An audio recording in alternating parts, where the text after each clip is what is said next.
We're driven by the search for better. But when it comes to hiring, the best way to search for a candidate isn't to search at all. Don't search, match with Indeed. Indeed is your matching and hiring platform with over 350 million global monthly visitors, according to Indeed data, and a matching engine that helps you find quality candidates fast. Ditch the busy work. Use Indeed for scheduling, screening, and messaging so you can connect with candidates faster. Leveraging over 140 million qualifications and preferences every day, Indeed's matching engine is constantly learning from your preferences, so the more you use Indeed, the better it gets. Join more than 3.5 million businesses worldwide that use Indeed to hire great talent fast. And listeners of this show will get a $75 sponsored job credit to get your jobs more visibility at Indeed.com/Blue Wire. Just go to Indeed.com/Blue Wire right now and support our show by saying that you heard about Indeed on this podcast. That's Indeed.com/Blue Wire. Terms and conditions apply. Need to hire? You need Indeed.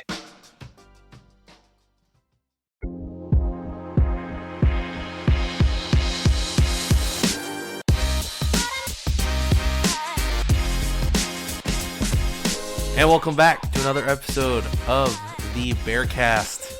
We're back. Slightly rebranded, but we're back. We're back. How long has it been since we've recorded? 2 weeks, I think. I can't really remember. 2 weeks sounds right. Yeah, 2 weeks sounds about right because we recorded right after the UCLA game, and then we haven't recruited since, or we haven't not recruited, podcasted since. We haven't recruited at all. It's still just us. Sorry guys. Sorry to disappoint. Yeah, It's just Rob and Andy. But yes, as Andy just said, I'm one of your co-hosts, Rob, with my other co-host, Andy. We got a lot of news to talk about. We got a lot of stuff to talk about. Today was what? They took our germs. Today was signing day. Yeah, it was. It was glorious. Huge day. But have we ever had like such a boring signing day? No. Boring is nice. Boring is mundane is nice. Actually, no. No surprises is nice. Yeah, no surprises. Yeah. No negative surprises. No. But I feel like, in years past, we've at least had something. But this was just like, 25, all 25. This was This was just a weird one, right? Yeah. I can't think of like a more normal, like expected version of signing day happening for us in quite some time. I think the only one, we'll talk about this later when we go into our recruiting picks, but Iosefa, I think was the only one that was like, he had SC and Oregon come out hard towards the end of that cycle, but then he ended up staying. And I think that was like a huge, huge recruiting coup. But other than that, like he was already it wasn't a coup in the sense that we stole him from someone else. We just kept him. But then it doesn't usually happen. No. I feel like Boss Tagaloa with UCLA, like I just have a lot of memories of guys that we were like, Paco Perez, remember flipping on signing day with the hats? Yes. Oh, gosh. Punched me in the face. Yeah. It was great. We beat, I'm going to totally blow the lead on some of my recruiting stuff, but we beat Alabama on 2 commits and beat Oregon and SC on another. Like LSU, Georgia. There's a bunch of schools that we beat for some recruits. Yeah. It's a strong class. And as we saw this year, they can have an impact year one, but I'm thinking 2 years from now, 3 years from now, these guys it's going to be fun to watch. Yeah. Very big, very big, very big. So we got a lot to talk about. We're going to talk about the offensive coordinator stuff in a little bit. We're also going to talk about recruiting. But first, the big story to come out over the last 2 weeks, before we delve into the questions, because a lot of questions revolve around this story that happened over the last 2 weeks, is Beau Baldwin is moving on to become the head coach of the Cal Poly Mustangs. It was a weird like lead up to it because there was no news whatsoever, right? Kind of like there was some news about UNLV going after Tim DeRuyter, and then there was like zero news about Beau Baldwin, whether he was being retained, whether he was leaving because his contract is up in a couple months. So we were all like, what's going on? Usually offensive coordinator like firings or hires like happen immediately after the season's over. And it's not like we were playing in a big bowl game where we needed to wait until that point. So we'll talk about that timing and stuff in a little bit. But yeah, Bo is seeing through his duties, which means he will coach the bowl game, and then he will move on to be the head coach of the Cal Poly Mustangs. Which, I mean, first and foremost, I want your thoughts on his tenure here, and just generally your Bo Baldwin thoughts as he goes on to become a head coach. Yeah, it's like there's such like half truths. Anyways, Alternative facts in rumors, yeah, that we hear. Though what we heard over the years was Bo Baldwin wanted to go back home, and his family wasn't with him, and he wanted to go back north, and then that ended up. He's in Cal Poly. And then we thought, south. like, you originally hit me up about that job because it was a strong rumor that the Oregon running backs coach was going to take that role. Mm-hmm. And then the next day, the news about Bo Baldwin broke. I think it's clear that he wanted to be a head coach. As far as his tenure at Cal, I don't think you can really speak about his tenure at Cal without saying it's disappointing. He came in with the fanfare, the beating Pac-12 teams in the FCS, and this offense that would both incorporate elements of the spread and pro style, and just really be a nice fit. Welcome back to the tight end, right? Everyone was all Ray Hudson tweeting out tight end, all that good stuff. And then we saw flashes really fast. We saw flashes in that game against UNC. And it was exciting. Like, Demetrius looked good. Patrick Laird developed. So it's Ross Bowers looked good. And so you sort of felt like this could work well. And ultimately it didn't. But I still look at it weirdly positively, and I don't know why. Because the honest answer was disappointing, and the data does not lie. The data says that this was not a good offense, and I should not look back on this with any level of real fondness. And yet here I am. I'm like, oh, thanks, Bo, for all the good times. Like, and I think that might be just like the epitome of Cal fandom right there. It's like purely mediocre to poor results, and I'm like, enjoy your next job. You get right off into the sunset on that grand horse. See you, Bo. Come visit sometime. What about you? No, I think you're totally right. I think I'm in totally the right boat. His tenure here over the last 3 years has a lot of asterisks, right? There's so many what ifs, regardless of how underperforming the offense was. There are so many what ifs about the first year, about the second year, and about this past season. Like, you want like a basic rundown of the storylines, right? Like, what if D-Rob had stayed? What if Melquise had stayed? Like, what if some of our highly touted talent that was brought in by the previous staff on offense had stayed and developed here, right? What if Laird didn't play more than half the season injured last year? What if Chase didn't play more than half the season injured last year? What if we didn't go through that whole quarterback change? And maybe that was a stemming issue from Chase's injury that was talked about, I think, on Rusty Simmons' article earlier this year. So, like, those things you can't neglect. You have to take those things into consideration when you look at his 3-year tenure here.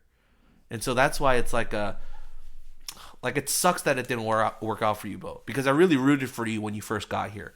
And the step down, like, dude, man, you were a head coach for how many years?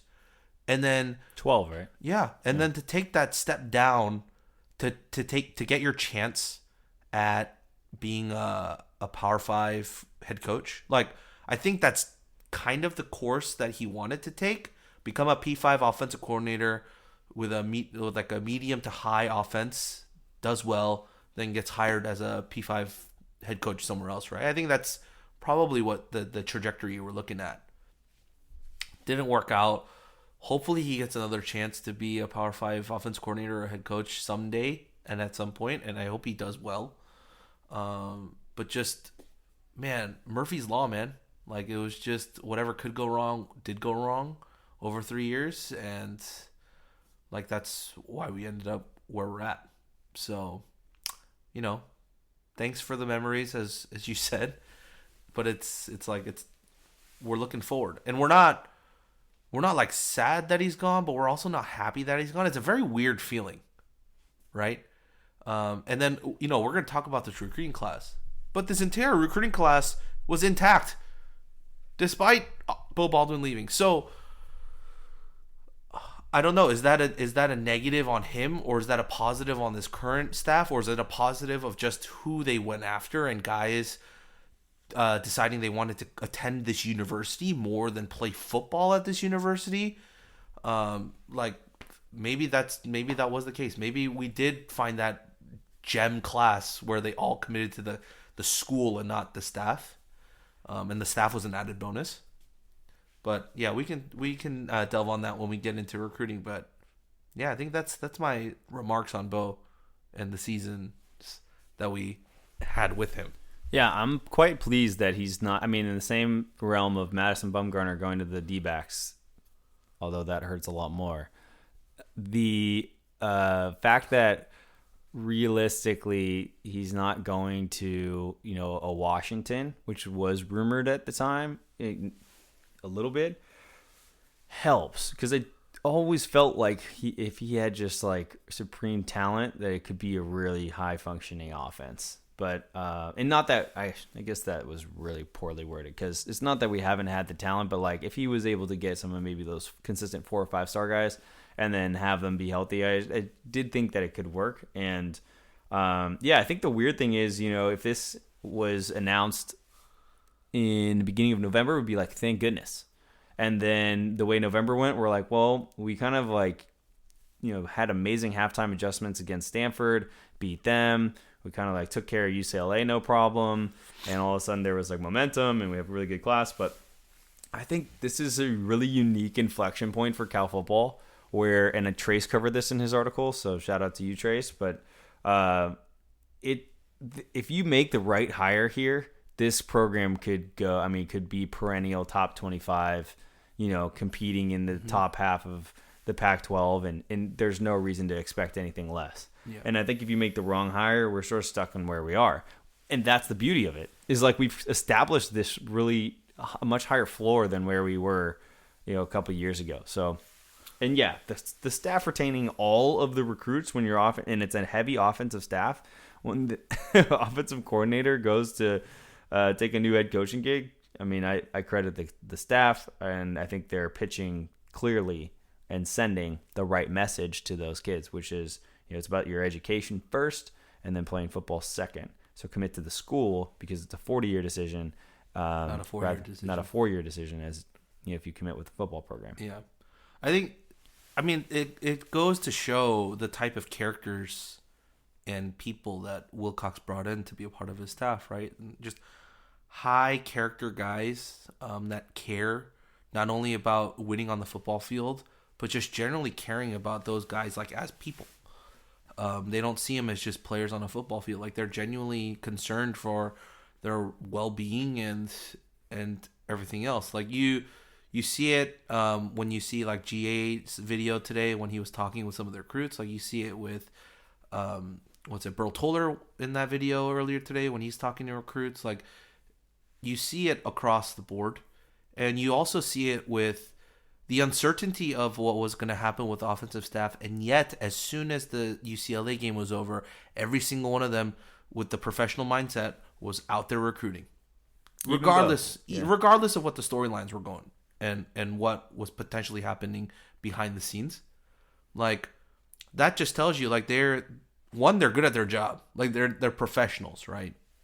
At the same time, it's like you could have easily just packed it in and just been like, if I'm not, like, just give me an answer now, coach. Like, am I staying or am I leaving? Because if I'm leaving, like, I want to get a head start on wherever else I want to go or wherever else will take me.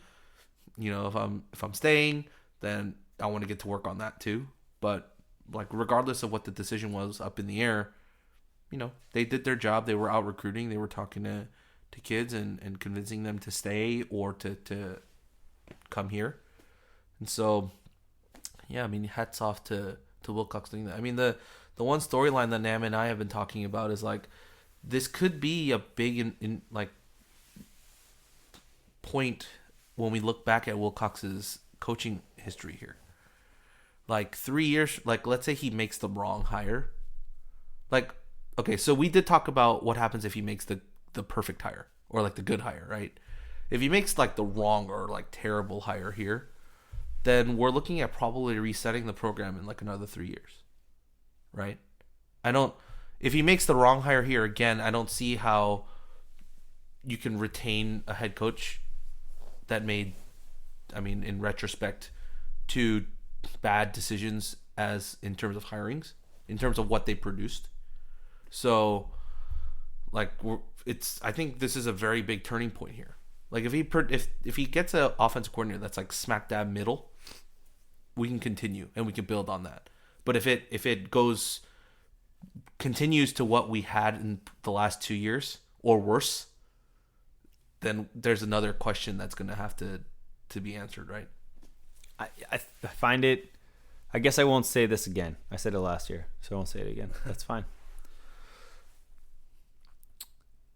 If you kept it the same as it is now, you're going to bowl games every year. I think his job is safe. I don't think you fire a head coach. One, you could poke holes into the Bo Baldwin hire and say it was the right hire to make. It just didn't work out. Yeah. And then, depending on what theoretically would happen, I think the foundation of football programs. I remember Utah, I specifically remember playing them in the Poinsettia Bowl. And when I saw their equipment truck after the game, and they beat us, I saw on the back of their truck all of their bowl wins.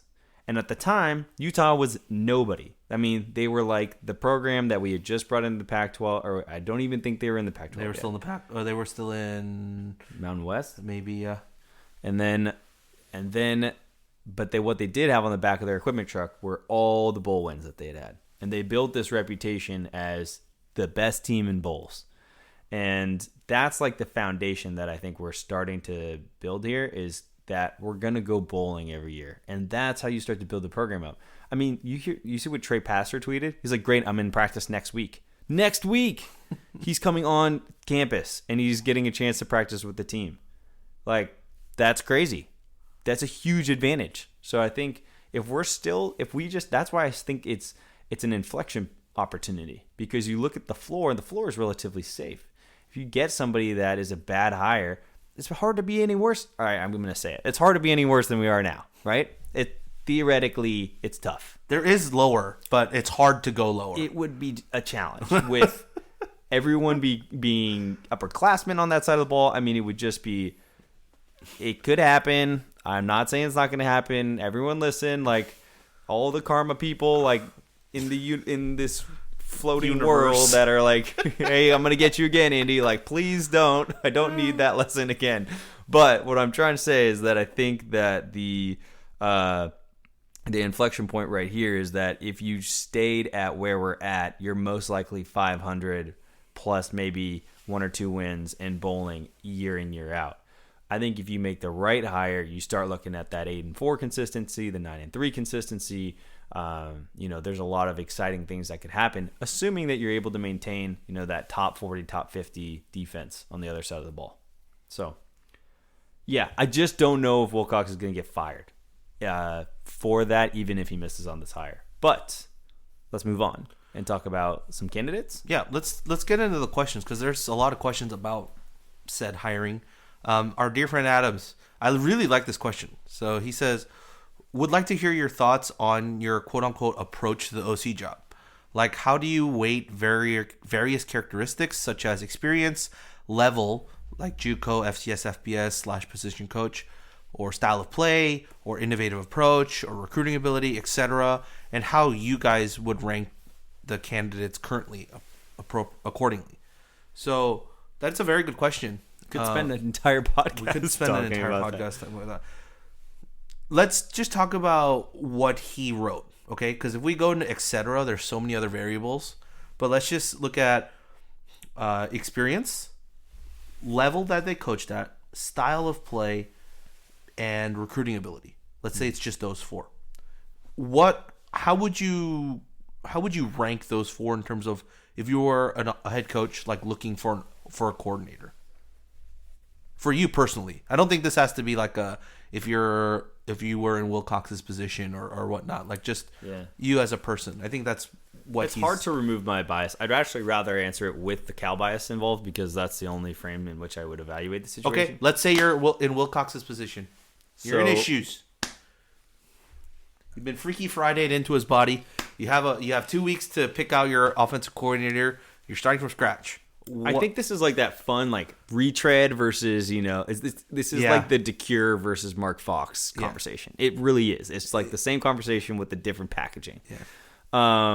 And I like the Mark Fox hire. But what I would want here is a little bit of like the reason why I like Lycan so much as a candidate is because he has this I know that he can recruit. I know that he has familiarity with the program and the limitation or the restrictions in which come with the role.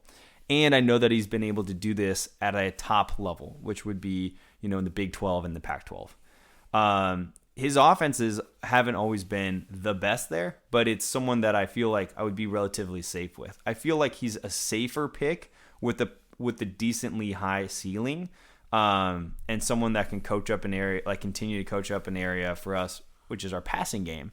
That I think could be a big strength, which you look at the guys that are coming in too.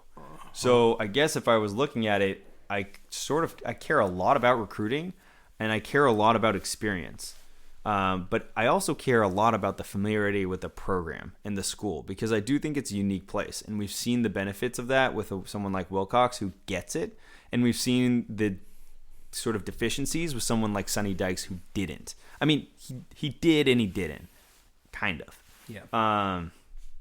And so I don't know if I'm fully answering the question, but I'm like trying to get there. I think the two biggest things for me come with the experience. And so that's why I'm a little bit anti going to FCS again. I'm kind of like anti the William and Mary candidate. Like I just sort of think I want something more proven because I don't think it takes much for this team to get to 9 wins. I think we're looking at moving this offense from 100 S&P plus or 110 S&P plus to getting it to 70 S&P plus, 60 to 70 S&P plus. And you're talking about what we wanted this year, right? Yeah, exactly. And you're talking about 9 or 10 wins. I don't think we need to shoot for the moon with the hire where, maybe you could make the case with the basketball program. We did because of the position it's in. And that's the advantage, once again, of being in this, like, this spot. So that's the candidate now that I'm looking for. I'm not looking for the one that's going to be this like splashy young gun, but like possibly going to completely fall flat in my face like the Bengals. I'm looking for, someone that has a proven track record on almost all of those things that I know what my floor is, but I also am excited kind of about what the potential ceiling is. It just might not be a Graham Harrell type of ceiling, but it could be top 40, top 50 type ceiling. Yeah, I mean, I'm pretty much in the same boat as you. I think my 1-2 is regardless of who comes in, right? I don't think the level at which they coach that matters. Personally, I think it's more about experience and more about recruiting ability. I think those are the two biggest things for me right now because of how offensive recruiting has gone over the last few years. And because of the fact that we basically just have had close to none in terms of development of players across the board. So, yeah, play calling can get better as well. But that, I think, comes with a guy who has more experience than a young gun hire. So, I mean, let's get into it. Our recruiting big board is up. We have had pretty much close to 0 updates on it whatsoever over the last 2 weeks. Except for Zach Hill? Other than Zach Hill. Like, it's been pretty much, like, non-existent. Like, we haven't heard, like, an inkling of, like, who's interviewed or who's talked to anyone. Like, it's been pretty much close to 0. So I did want to, like, bring up, Adams mentioned that Wilcox specifically said, I mean, I know he said this because I watched the press conference for the Red Box Bowl. Yeah. And he was saying, like, there is no timeline. Yeah. And I don't love that. Yeah. I just don't. I also think that this is my personal take on why he said that. is because I think he's trying to say don't expect us to hire someone by the time the bowl game rolls around. Yeah. Which I'm totally okay with because of the fact that our entire recruiting class has been retained. All of these guys will be here, like come the fall.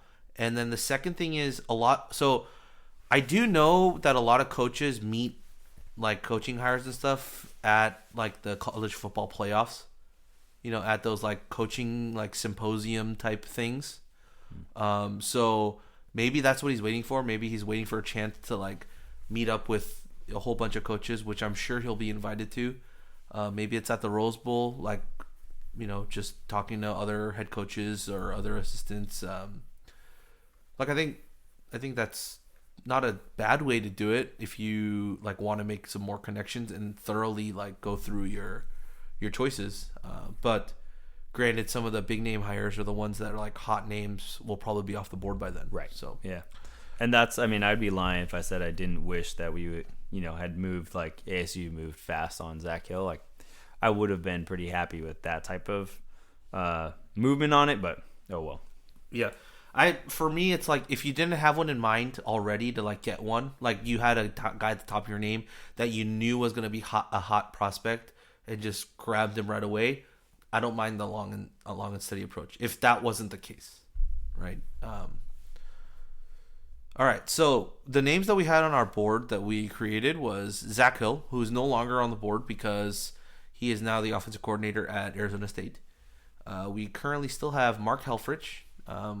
Once again, by the way, we have no information on whether these coaches are like on Wilcox's board of hires or not. Like we have zero. We pretty much just pulled any guys who had like ties to the Pac-12 and like was an offensive coordinator who was either experienced or like our young up and coming like big names. So Mark Helfrich, of course, who is still the OC for the Chicago Bears. Rob Likens, who is currently probably at home interviewing and looking for a job.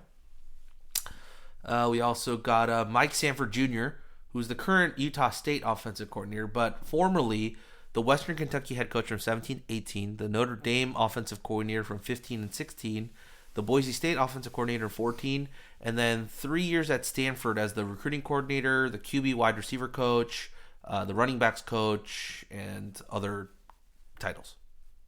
So, yeah. And then the next one would be Jed Fish. He's a LA Rams assistant offensive coordinator who is the former UCLA offensive coordinator who coached with guys like Tui and all them. So that's the connection there.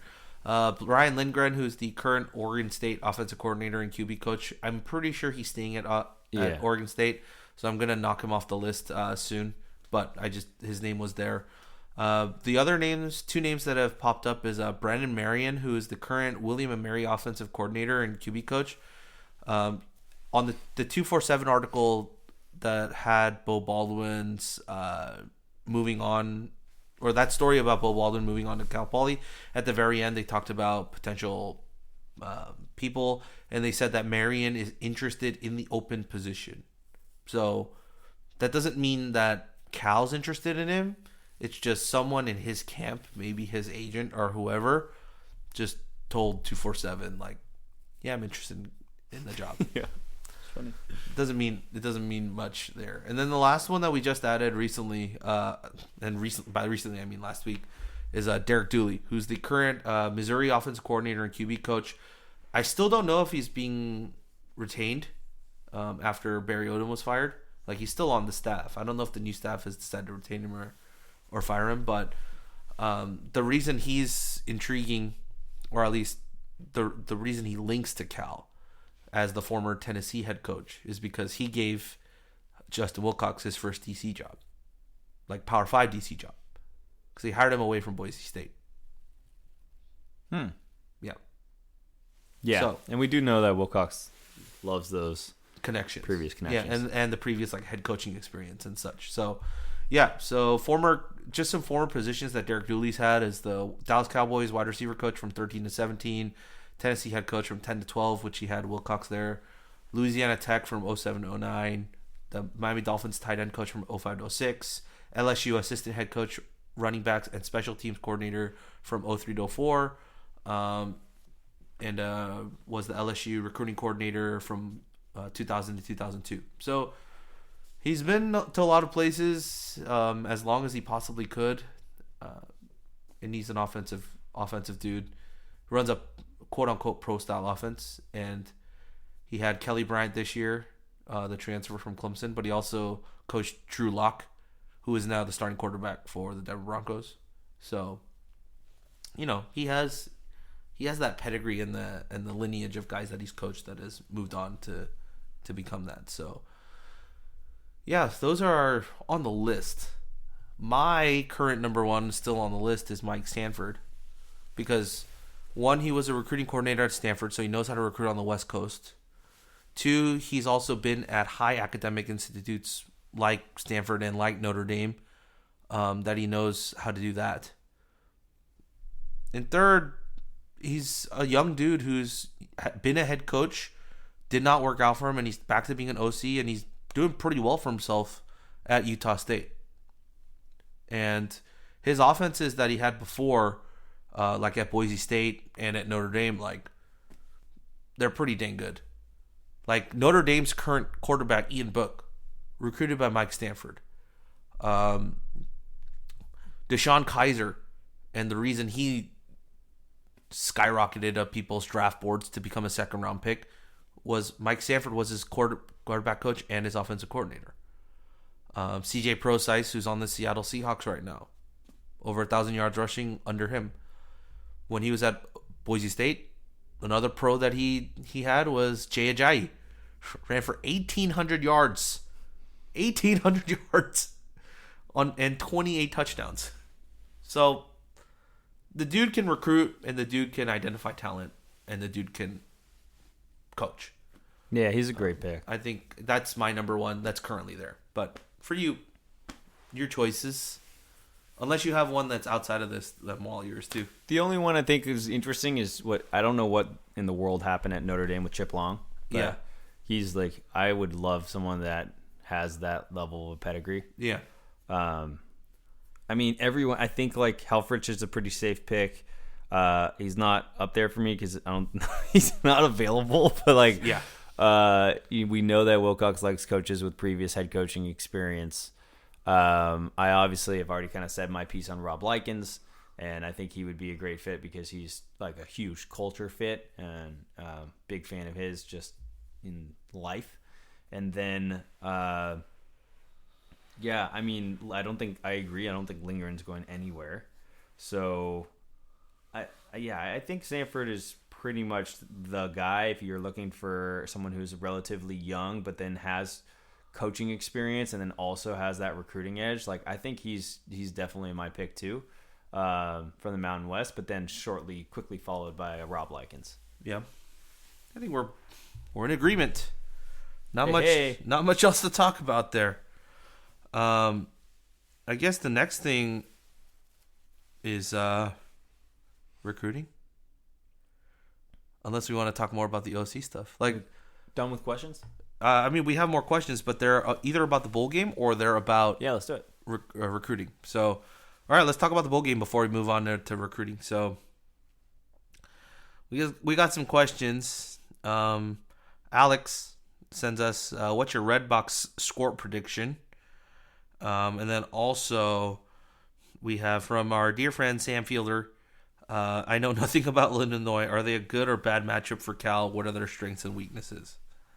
So, that's currently where we're at. Those are the two questions about the bowl game. You go first. Score for Redbox Bowl. Cal 33. Illinois 17 is my score.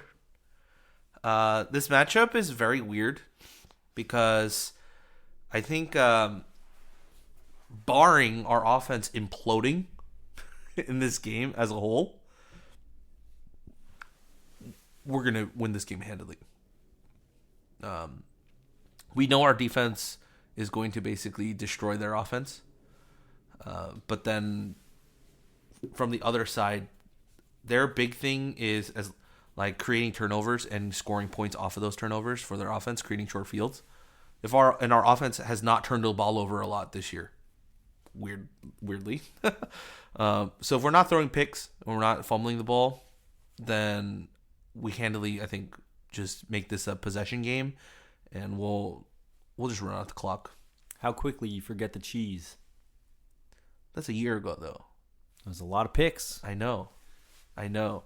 But to be fair, the entire season was a lot of picks. I mean, leading up to that? Yeah. Don't you remember the Washington State game, the Arizona game? Yeah, just the of season course. as a whole. But that wasn't Chase's fault. Right, All but I'm just saying the season as a whole was just a lot of interceptions. Sure. And okay. we don't have that many interceptions this year. I feel like you forgot the cheese. The cheese can come back to get you.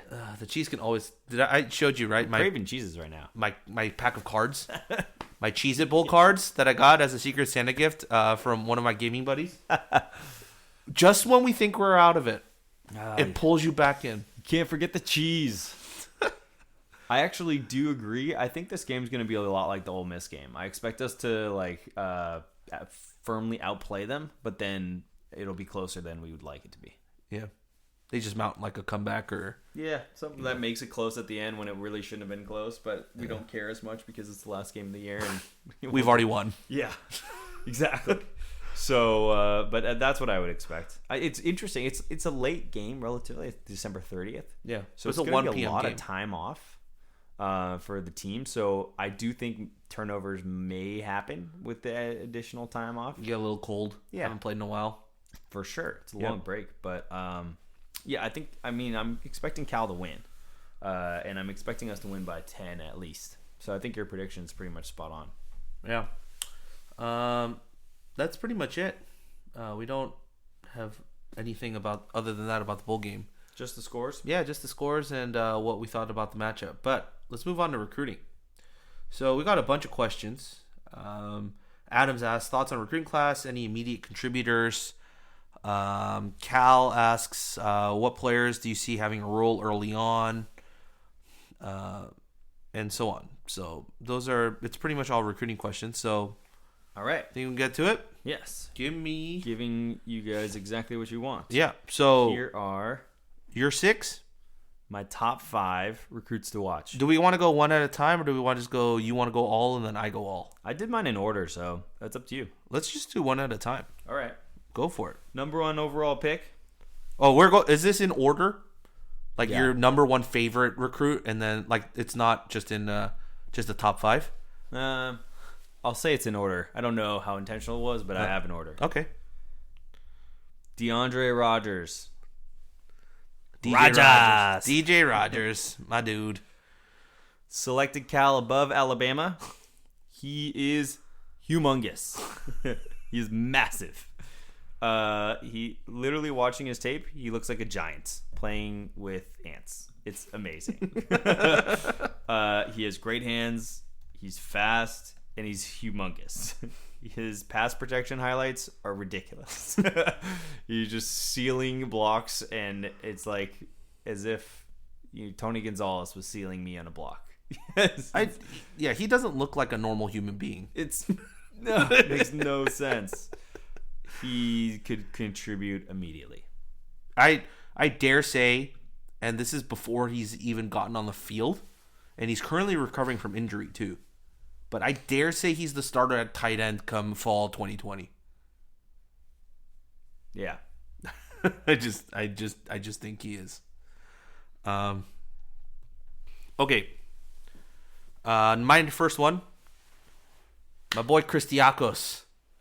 Wow. My boy Christiakos. And the reason I go with this, have you ever seen a player, all right, catch a touchdown pass, then kick their own PAT, then kick the ball off again?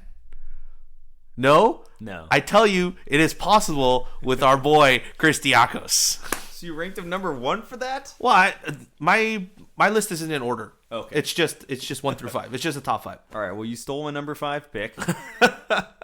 But yeah, dude, and did you know, I learned this from Nam today. He averaged 14 or 17. I can pull up the tweet, but 14 or 17 yards per catch in Arizona's top high school league. Yeah, That's an incredible stat line. He's incredible. Yeah. Do you know how many offers he had? No. How many offers did he have? Guess. I'd say somewhere around 25. 21. 21. Wow. Nebraska, Utah, others. I think Harvard was in there. Yeah. Does that make sense? Yeah. Yeah, Harvard yeah, was in yeah. there. Yeah, he's insane. So he lines up. He's 6'4", lines up on the outside, and he high points every single ball. Yep. And out muscles all the DBs. And the love that his highlight reel started off with a one-handed catch. And I also think we just kill it in Arizona, a la Brett Johnson and Charlie Ragle. Ragle, yeah. So I think he could be a huge piece. So I think that's a solid pick. And he gives us another person at kicker. And yes. we're just talking about his wide receiver stuff. He gives us another option at kicker. 6'4" kicker. Yeah, 6'4" kicker. We're gonna be the talk of the town if he actually does what I just said. Like he kicks off, or he catches a touchdown pass, kicks his own PAT, and kicks off. Like, I don't think there's a college player that's ever done that. That's true. In that succession. So that's true. It would definitely make Sports Center. All right, number 2. I'm going the most predictable route first. Okay. Jaden Casey. Oh wow, Jaden Casey at number 2. Okay. So also had committed to had an offer to Alabama. Yep. And then anytime Teddy comes calling for a quarterback, you gotta like him. Yeah. So previously Fresno State commit. If anyone didn't get that Teddy reference, if you didn't, I'm not sure how. And he slings the ball. He slings the ball, and he's shifty. He's super shifty. Do you know he can dunk off of 2 feet with a 2-step start? Yeah, that's crazy. He's an athlete. I couldn't even touch rim. His dropbacks are also really solid. Like usually in high school tape, you see really lazy or kind of footwork's not as his not footwork as, is really good. Yeah. His body's always upright. He's good throwing. I mean, I think the throwing motion could use a little help, but other than that, he slings the ball really, really well and seemingly effortless, which is what you want to see. I think he's super legit. I wouldn't go as far as Nam, in which I believe he said the best arm strength, raw arm talent in the last decade. Last decade. Which I don't go that far. I think Zach Klein might have had the better arm talent just from his high school tape. Not what he turned into, but yeah, arm talent is loose, man. Because Jared Goff was accurate as all hell in high school, and it's really hard to knock him. Yeah. Depends on the talent you're playing against and the talent you're playing with, and So, yeah, Jaden Casey, huge commit, and once again recruited by Bo Baldwin, and firm on his commitment to Cal. Dang, you took one of my dudes. All right, my next one. It's Mr. Baker, the touchdown maker. Oh, that was originally Chris Baker on the Jets. You know that, right? Yes, I do. All right. But man, this kid's tape is just straight ridiculous. Did you watch his tape? You need to go and watch his tape because I guarantee you, if you go home and watch this tonight, I'm gonna get a text from you just saying wow, because he literally gets guys to miss out of their cleats. I've never seen a dude break ankles that smoothly and that easily and be able to hit, plant and just explode into top speed. He's arguably probably one of the fastest guys I've seen, since I've started, going over recruiting. Is he faster than Mason? I think he is. Mason's my dark horse. Yeah, I think if you put him in a foot race with Mason, he might win, and I think he might win out of the entire team right now too. Wow. He is ridiculously quick and super athletic. He's got to work on his route running a little bit, and I'm sure that's one of the things they're going to work on.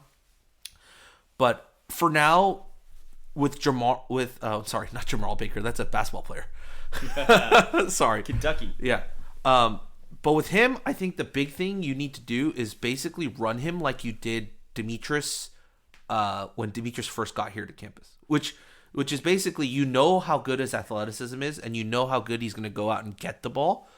Just send him on out routes and deep routes. Dude, what's crazy about this is just to step back a little bit, is you're saying Justin Baker, wide receiver. Yeah. I have Jeremiah Hunter. Yes, I have Christakos. Yes. and Mason Magnum. Yeah.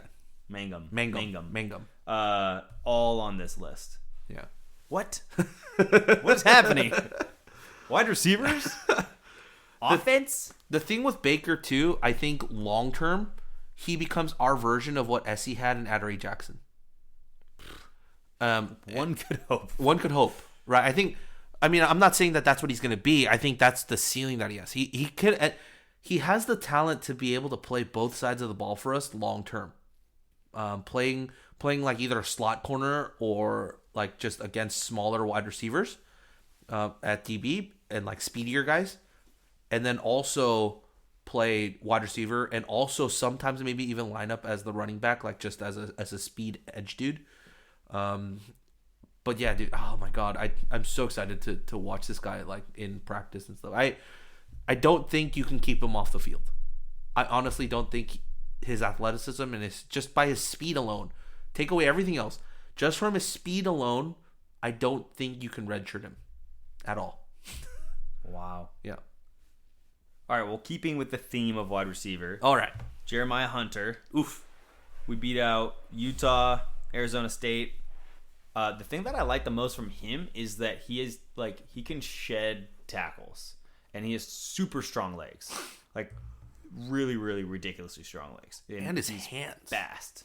Yeah. He had a punt return that was like watching Deshaun Jackson, like literally, like the same thing where he bounced it around and ran all the way back. The Tennessee punt return. Yeah. Yeah. And he's 6'2", 180. I just think he'd be ridiculous. He's just going to be a great red zone threat. Did you see that highlight in his tape where the one-handed touchdown grab, like where the ball went to his inside shoulder, so he opened up his body and then caught it with his left hand? Did you see that one? So he's lined up on the left of the left side of the hash, and it's like maybe I think 5 yards out from the end zone. He just runs a straight. I don't know what the route was, but it's a straight route, runs in a straight line. As soon as he enters the end zone, like he looks and he sees the ball already thrown in his direction, and he can't break on it. So what he does is he just pulls his inside shoulder like back and opens up his body to the ball, but the ball's already being thrown to his inside shoulder, right? So as he's turning that, he just swings his outside arm forward and grabs it like as the ball's passing in front of his face, and just grabs it with one hand, and two-toe tap, and he's in the end zone. Like the grab was just amazing because the ball had no arc on it. It was just a zip line, and he just had the reflexes to turn and just put his hand out and just rip that thing out of the air. Whoa. Oh boy. Oh, I love recruiting in this time of year because it just gets you hyped for the future, right? So much hype. It's like free agency for me. That's true. Like in the NBA or in the NFL, it's like what could your team do to improve? This is the only time in college sports where your team can improve, like from outside help. Yeah, transfers. Yeah, but less so. Yeah, because you don't see the mass migration as right. much. Right. Yep. So, all right. My next one is dang it, you had Jaden Casey. Jaden Casey was mine too, on there. You took one of mine, and you took Hunter too. All right, I'm gonna go like a double. Mine was like a 1A 1B type, which is Ricky Correa and Jaden Roberts, because from what I've read, they're unsure what side of the ball they're going to play on, whether they're going to be an offensive lineman or a defensive tackle. I do think that Roberts or Correa, wherever they end up, is going to be a massive issue for the opposing team. Their measurables are huge. Huge. They're literally trucks that cannot be moved. Like they're just a massive bowling ball just sitting in the middle of the field for you that you just can't seem to like move or budge, and they're just kind of standing there. Correa like 330 or he was like 360 and like lost that weight. Yeah. Can you imagine if like you had? So this was the thing for me, right? Like Correa and Jaden Roberts, like Jaden more so because he was later, and Ricky was a lot earlier of a commit. But you place any of those inside, and let's say they're able to play day one, which I hope one of them could be, and you put one of them at defensive tackle or like at nose, and you have him and Maldonado basically rotating at nose. That means if Beckett and Ziande both get their 6th year of eligibility, you return that. Plus you have Cam Good on the outside, and then that's where it gets fun. Because then where could you put Brett Johnson? Could you put Brett Johnson inside and just line him up like on the inside shoulder, of a guard? So you have a center and a guard having to go against a Maldonado / Brett Johnson combo. Like you're just, what the F do we do? Like we can't push him off to the tackle, because then if you push him off the tackle, then someone's coming off unguarded, right on the edge. Which it just brings up, it just so many possibilities that you can start like making little packages for everyone, and making up those little mismatches and forcing the offensive line to make a decision on can the quarterback throw fast enough, or can we go one-on-one and protect our quarterback. So yeah, there's gonna be a lot of fun there playing around with some of those big bodies throughout the middle. Yeah, I kind of hope they end up on I definitely right now I'm leaning towards the defensive side of the ball, but because our O-line we're really kind of set, and we're also kind of young. Yeah, exactly. So I think that getting the consistent play out of the nose tackle, as you said, and like trying to get like some form of like the Justin Smith Alden Smith combo. Yeah, ridiculous. Ridiculous. Woo! Cameron Good could have a legendary season. Yeah, Cam Good, yeah. If he's not double teamed off the edge, yeah. Oh my goodness. He's going to be destroying running backs in this league. 16 sacks. Yeah. All right, your next one? And my final one. Oh, yeah. I don't know how to say his name. Mulu. Iosefa? Yeah, Iosefa. Yeah. Linebacker. We beat out, as you said earlier, Oregon, Nebraska, University of Spoiled Children in Utah. He's fast, but I think what I liked more than his speed and his tackling, he tackled really well and wrapped really well, was he was really decisive. Yeah. A lot of the highlights that he had were against RPOs, and he's really good at making a decision on option 1 and then closing in on option 2. Yeah. And I think that's huge. I mean, we need someone that can pick up and read that really quick. So I can see why he's liked, and then also I think our depth, Banjo is gone, so he's dismissed from the program, and so I think we need OLBs. So It just was a good position. It's a position of need, and gotta love the teams that are in on him too. Yeah, it's weird because his position is yes, it's a position of need because we rotate so many guys, but at the same time we're so top heavy at that position now, where we can take guys on, and if they're good enough, slot them in and play them. Right. Does that make sense? Yeah. It's a weird thing, because I feel like I'm contradicting myself by saying we don't have depth, but we have depth. But at the outside linebacker position now, you still got Tevin Paul, you still have Cam Good, but then now you start mixing in guys like Orrin Patu, and if Iosefa comes onto campus and he, just looks great, then now you can rotate guys a lot more and put in some weird packagings, right? You can sub out your inside linebackers and put in just 4 offensive outside linebackers there and just rush from the edge, and then have your safeties dip down if you want to play a engage 8 type of defense. Madden staple. Yeah, Madden staple. Engage 8, man. But there's just a lot of things you can do now, because you have the talent that won't drop off from the 2 deep. Yeah. And so now you can move guys around and do a little bit more creative and do some creative things with, your most talented players, and somehow get your most talented players on the field all at once. So that'll be very, very interesting. Yeah, that'll be fun. Oof. I think my last one is Andy Alfieri. Yeah. Obviously. Love him. Love the name. The dude's I'm looking at his offer list, right? And at least the ones that have been registered is Cal, Air Force, Oregon State, Utah. Yeah, he was one of my favorites early on. Yeah. Casey Filkins probably would have made this list, but no longer here. Going to that. I don't even know who he is. Yeah. So Andy is now my favorite guy from the state of Oregon now. And, You know, I was reading up on him earlier today, and apparently he had a fracture in his back in September. Don't know what that means in terms of his like recovery and if he'll play, because it wasn't a break. It was just a slight fracture. Granted, that's something it's your back, so dude, like- you probably want to take that pretty slow. It's just a fractured back. Just a fractured back. Get out there and keep playing. Yeah. But yeah, I think it's a very interesting position because he's really talented. But do you push him to come back or do you like steadily bring him back because you have these other guys that you brought in, not only in this class, but the guys that you have built up in terms of depth. So, but I love the tape. The dude's very good sideline to sideline. He makes his good reads. They list him at outside linebacker, but I believe they're moving him into inside. So don't quote me on that. I might be mistaken, but I'm pretty sure they said they're moving him to inside linebacker.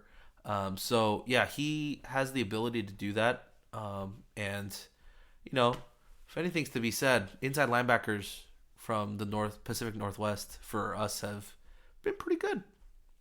Pretty good. Yeah, they've been all right. Yeah, they just set records. Not you know? defensive, Pac-12 defensive player of the year or anything. I don't know. No AP All-American first team, you know, but whatever. Yeah, that's pretty much it for my list. I would just want your overall. We talked about like all our main guys, but how key was it to keep this class intact?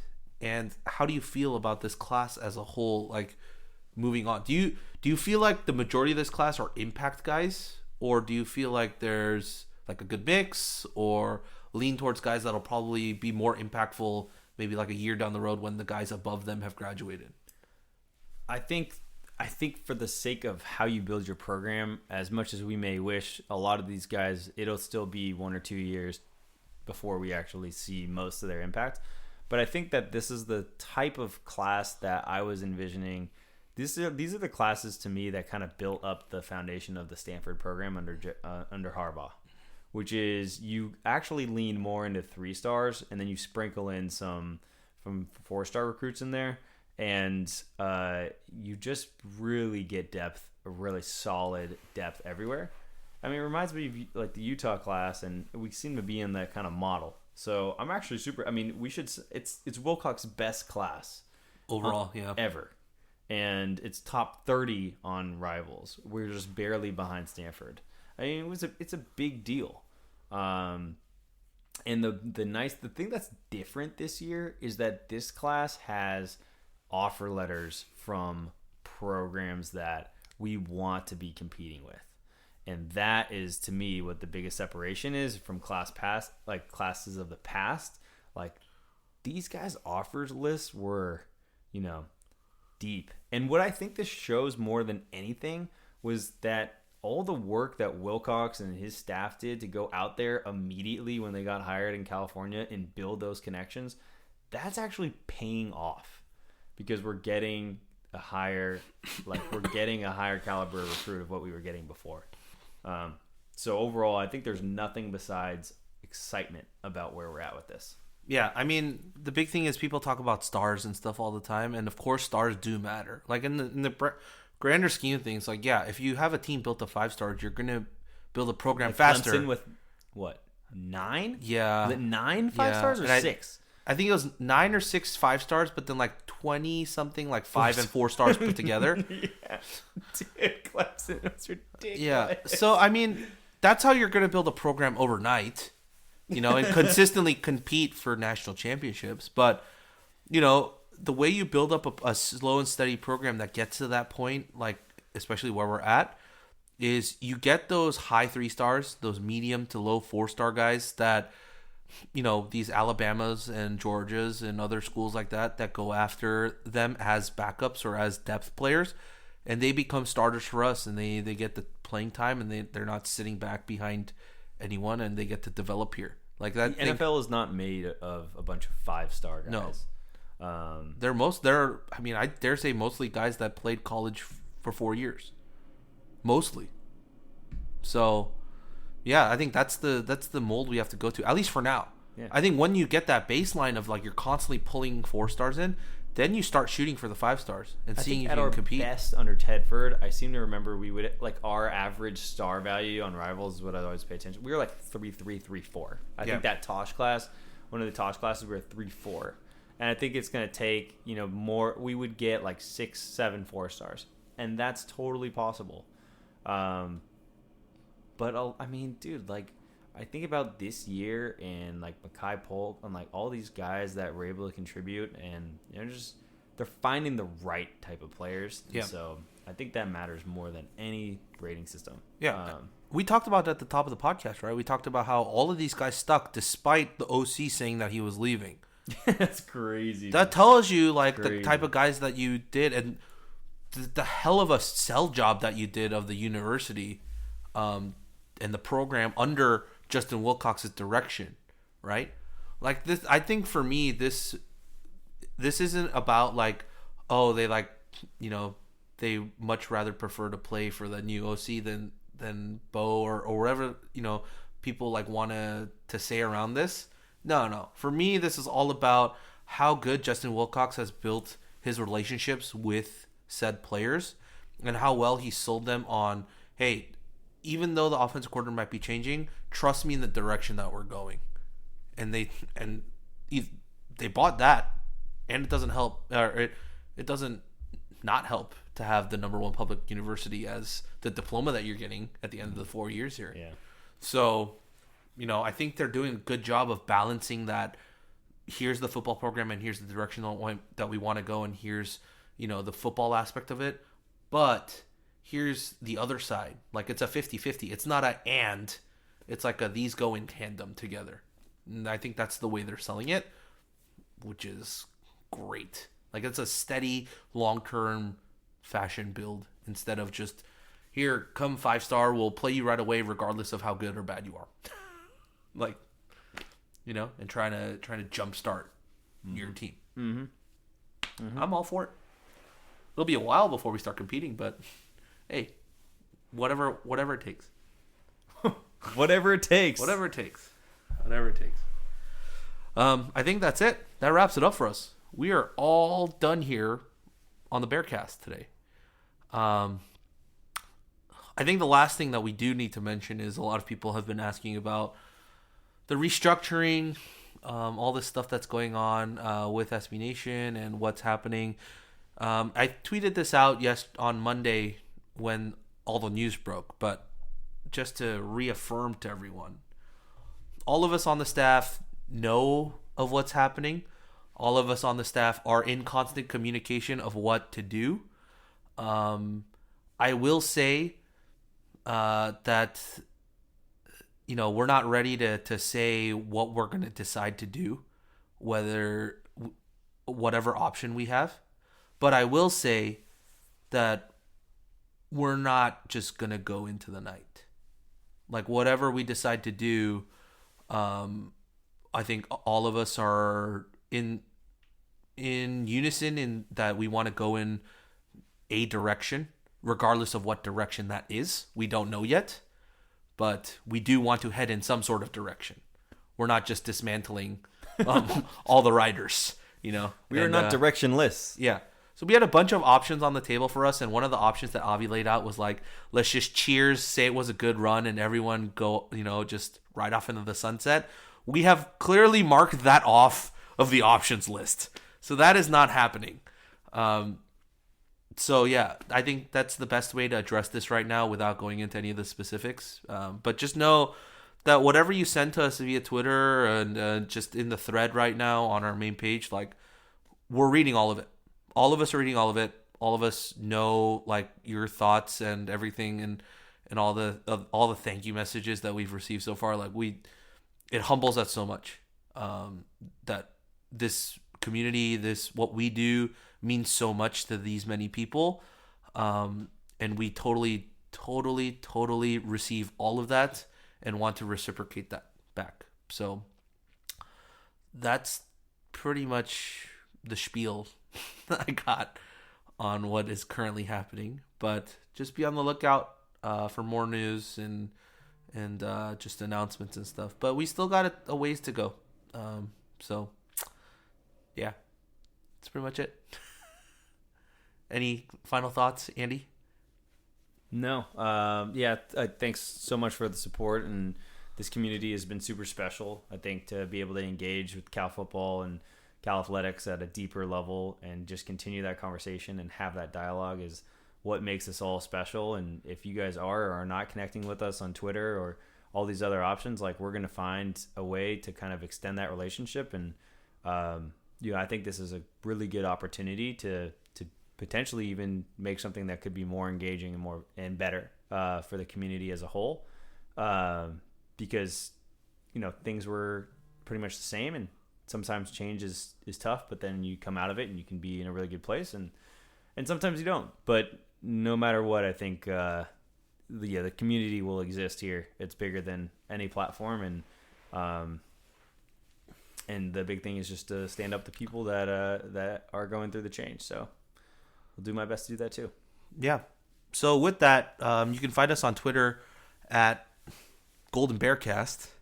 New name. Same people, same Same time, location. same location, same thread, whatever you may be. Same optimism. Yep. You can find me at Rob11HWANG. You can find Andy at Andy J Beast Mode. And you can find some more stuff on CaliforniaGoldenBlogs.com. We also have a Discord channel set up that a lot of people have been joining. The link is on our Twitter page or the Golden Blogs Twitter page. I can't remember, but check our Twitter page, which is at Golden Bearcast, and join in on our 24 hours a day, 7 days a week conversation on the Golden Bears. And that's it. And as always, go Bears. Go Bears.